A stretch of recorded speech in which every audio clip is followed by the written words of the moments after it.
Oof. Okay, let's sit down and talk about Chicago Fire, because my heart is a little heavy right now. As fans, we are used to the emotional roller coaster. We're veterans of heartbreak and goodbyes. But the end of season 13 felt different. It wasn't just one emotional gut punch. It was a triple hit. We had to say goodbye to Ritter Damon, and in the most painful, unresolved way. Carver. 3 characters gone. 3 empty seats at the 51 table. Firehouse 51 is supposed to be a family, and right now, that family feels fractured. We walked into the season 14 premiere, kicking down doors, with a hole in our hearts. We needed comfort.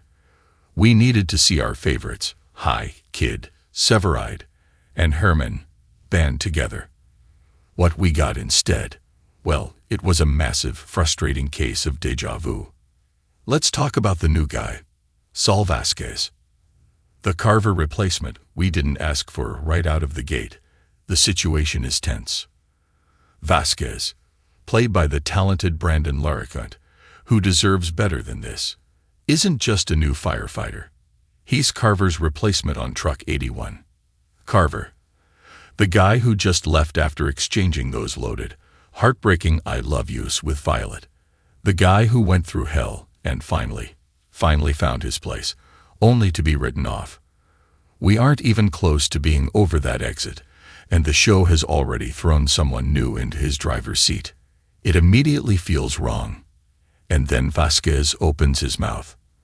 Lieutenant Kidd, our steadfast leader who was holding Truck 81 together with sheer willpower, tries to welcome him.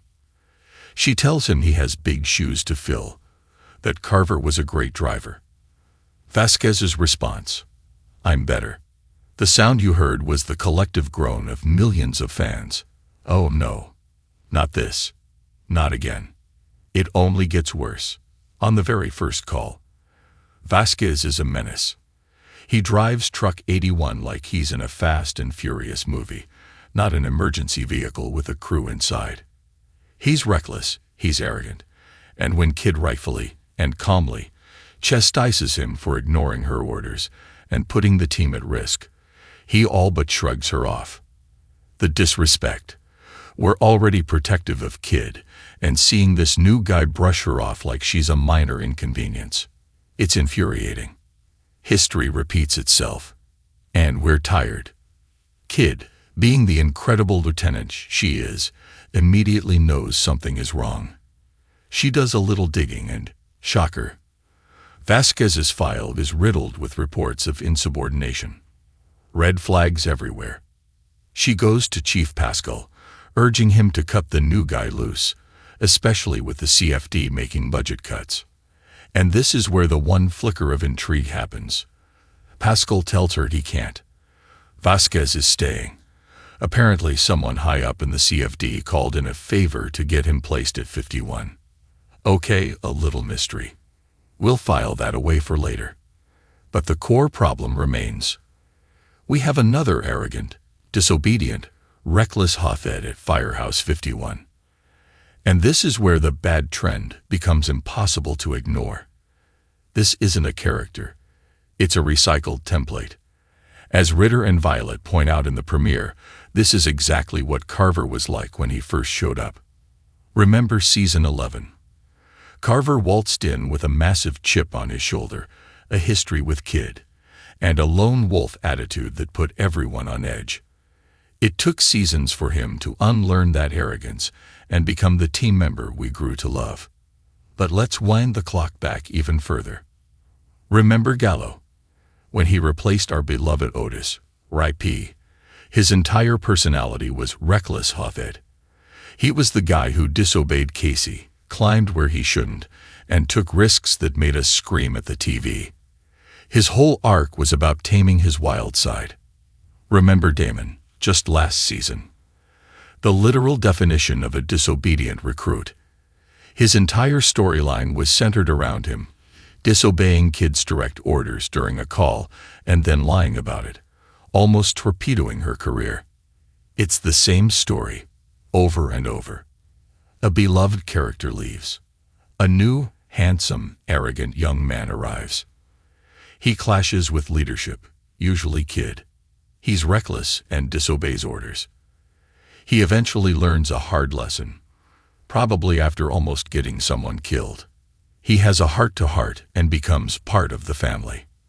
We've seen it. We're bored of it. It feels lazy. This isn't just a Chicago Fire problem. It's a procedural drama trope. But 51 has leaned on it so hard, the foundation is cracking. We, the loyal fans who have stuck around for over a decade, deserve more creative storytelling. It's a shame, because Brandon Larriquent has the charisma to be a fantastic addition, but instead of giving him a unique personality, they've just handed him the hothead recruit script. Is there any hope left? Look, I know it's only been one episode. I'm trying to keep an open mind. And to be fair, the writers left themselves two very small, very specific escape routes that might save the Vasquez character from being a total cliché. Escape Route 1. The mystery. Why can't Pascal fire him? Who pulled strings? Is he CFD royalty? Is he someone's troubled kid? Is he internal affairs? This untouchable status is the one element that is different from Gallows, Carver's, or Damon's introductions. If the reason for his arrogance is tied to a deeper, more compelling mystery, I'm willing to listen. Escape Route 2. The romance, or lack thereof. The single greatest relief of the entire episode is that the writers did not have Vasquez and Violet interact. Can you imagine? If they had replaced Carver with Carver 2.0 and immediately had him flirting with a grieving Violet, I think the fandom would have rioted. That would have been the cheapest, most disrespectful storytelling possible. Instead, the episode seems to be pairing Vasquez with Novak. This is good. It separates him from Carver's shadow immediately. It gives him his own storyline and his own romantic entanglements, especially if those rumors about Novak and Chicago Med's Dr. Frost are true. Hello, love triangle. This is the character's only hope. We are so tired of the new guy is an arrogant jerk plot. We've seen it. It's done. Chicago Fire is at its best when it's about family, loyalty, and heart. We don't need another hothead to tame. We need a character who adds to the family, not one who tries to tear it down from the inside for 10 episodes before learning his lesson. The writers have one chance to prove that Vasquez is more than just a carbon copy. We're watching, and we're really hoping they don't let us down.